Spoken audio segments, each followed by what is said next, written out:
नक्शा जो है वो पढ़ने वाली तो चीज नहीं जो कहानी याद कर लेंगे। आप बताइए, आप किसी गली मोहल्ला को जाना छोड़ देंगे ना तो धीरे धीरे दिमाग से उतर जाता है। आपको अगर आप बहुत सी चीजों को ऐसे देखे होंगे ना, जहां आप मोहल्ले में रहते होंगे या जो लड़के पटना में रहते हैं या बाहर रह के पढ़ते होंगे, आप कुछ ऐसे दुकानदारों को देखते होंगे जिन्हें शक्ल से पहचानते हैं लेकिन नाम भी नहीं जानते, है कि नहीं? और कहीं और मिल जाएगा तो पहचान जाएंगे, रे एक दुकान तो पटना में था, मुजफ्फरपुर में था, दिल्ली में था। क्यों? आप रेगुलर देख रहे थे। तो नक्शा को भी क्या करते रहना है? रेगुलर देखते रहना है। जो हम यहाँ पढ़ा रहे हैं, आप अपने लॉज में सबसे कमजोर विद्यार्थी खोजिएगा जो पढ़ने में बकलोल हो। समझदार को नहीं, समझदार बहुत घमंडी होते हैं सब, उन सब से दूरी बना के रखिएगा। लॉज में जो आपको सलाह देने आए ना, सबसे पहले साइड होइएगा। बर्बाद और नाकामयाब लोगों की कुछ पहचान है, उन्हें नींद बहुत आती है, भूख ससुरन को बड़ी भयानक रखता है, आराम बहुत खोजेंगे सब। दुनिया का कुछ भी दिखाइए, उनमें उन ससुरों को बुराई दिखेगी ही दिखेगी। जो व्यक्ति आपको कह दिया बुराई करते हुए ऐसे वैसे, वो कभी आगे नहीं जा सकता, कभी नहीं। क्योंकि कामयाबी इतना ज्यादा वक्त कहती है, कामयाबी कहती है तुम मुझे वक्त दो, हम तुमको कामयाबी देने दो। तो कामयाबी में इतना वक्त लगता है कि उसके पास कभी भी वक्त ही नहीं है दूसरे की बुराई करने का। और दुनिया में लोग कहते हैं ना, कामयाब होने के लिए कुछ रास्ते अपनाइए, कुछ रास्ते अपनाइए। सिंपल एक रास्ता है कामयाब होने का, वक्त। मेहनत वहनत कुछ नहीं, कुछ मेहनत नहीं, समय दीजिए, समय। आप दुनिया में किसी को समय दीजिए, वो आपका होगा। आपको फिजिक्स समझ नहीं आ रहा है, कोई टीचर, आपको बिलीव नहीं कीजिएगा ना, टीचर के पास मत जाइए। फिजिक्स का कोई चैप्टर नहीं आ रहा है, ससुराओं का 10 दिन तक रीडिंग मारिए, रीडिंग मारिए, रीडिंग मारिए। आप 10 दिन बाद उस ससुरा समझ में आए ना आए, लेकिन पूरा बना देंगे आप। तो दुनिया का कोई चीज आपका होगा अगर आप उसे समय देंगे तब। लेकिन आप समय लड़की को दे देते हैं। तो आप किसी चीज में कामयाब होंगे, ये डिपेंड करता है आप उसे कितना समय देते हैं। तो लॉज में जो कमजोर विद्यार्थी होगा उसे क्या कीजिएगा? पढ़ाइएगा, ये समझ के कि आप खान सर हैं। आप ये समझ के नहीं कि आपका लॉज का वो स्टूडेंट है, आप ये समझ के करिएगा कि आप स्टूडेंट हैं। जितने लड़के लाइव पढ़ रहे हैं अपने मोहल्ला में, गली मोहल्ला में क्या कीजिएगा? बताते रहिएगा। सबसे अच्छा तरीका है जिससे फोनवा पे बतियाते हैं ना, ओकरे पढ़ाइए। सार्क बताओ तो सार्क हाँ।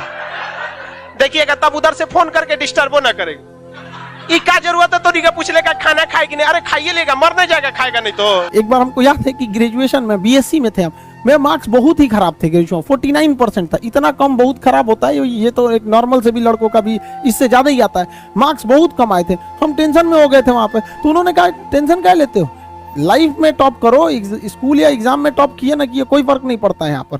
इसलिए किसी भी लाइफ की एंट्री भले खराब हो लेकिन एग्जिट एकदम तगड़ा होना चाहिए। आपका बचपना भले गरीबी में बीता हो लेकिन आपके माँ बाप की बुढ़ापा कभी गरीबी में नहीं बीतनी चाहिए। और लाइफ में ठोकर लगना तो बहुत जरूरी है, क्योंकि ताश में जोकर और जिंदगी में ठोकर कभी भी माहौल बदल सकते हैं। और बुरा वक्त से कभी घबराना नहीं चाहिए, क्योंकि बुरा वक्त ही बताता है कि लोग क्या थे और हम क्या समझ रहे थे। लाइफ में सबके साथ चैलेंजेस आते हैं, सबके जीवन में कठिनाइयां आती हैं। कठिनाइयों का आना एक पार्ट ऑफ लाइफ है और उससे जीत कर निकल जाना एक आर्ट ऑफ लाइफ है। सबके जीवन में संघर्ष आते हैं, हम लोग के समय में भी आए थे।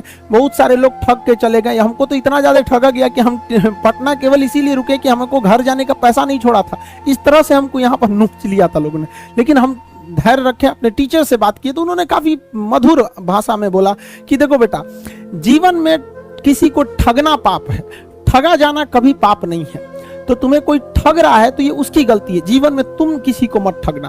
क्योंकि हम किसी भी इंसान के सीसीटीवी कैमरे से बच सकते हैं, लेकिन जो ऊपर वाले ने सीसीटीवी कैमरा लगाया है उससे कोई नहीं बच सकता। इस देश में कुछ ऐसे लोग हैं ना जिनको अपने बारे में मतलब नहीं है लेकिन दूसरे के बारे में टांग वो ज्यादा लगाएंगे। उन लोगों से कहते हैं भाई दूसरे के ऊपर पीएचडी करने से बेहतर है खुद के ऊपर ग्रेजुएशन कर लो, ज्यादा अच्छा रहेगा।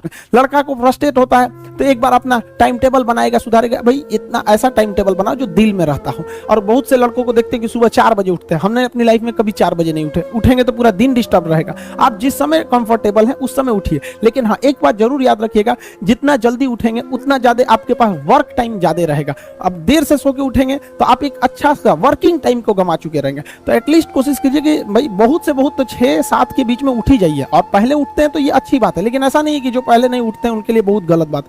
आप जितना पढ़ सकते हैं अपनी कैपेसिटी के हिसाब से ही पढ़िए। आपकी बॉडी 8 घंटा नहीं सस्टेन कर पा रही है, आप 4 घंटा ही पढ़िए, बट धीरे धीरे उसको इंक्रीज कीजिए।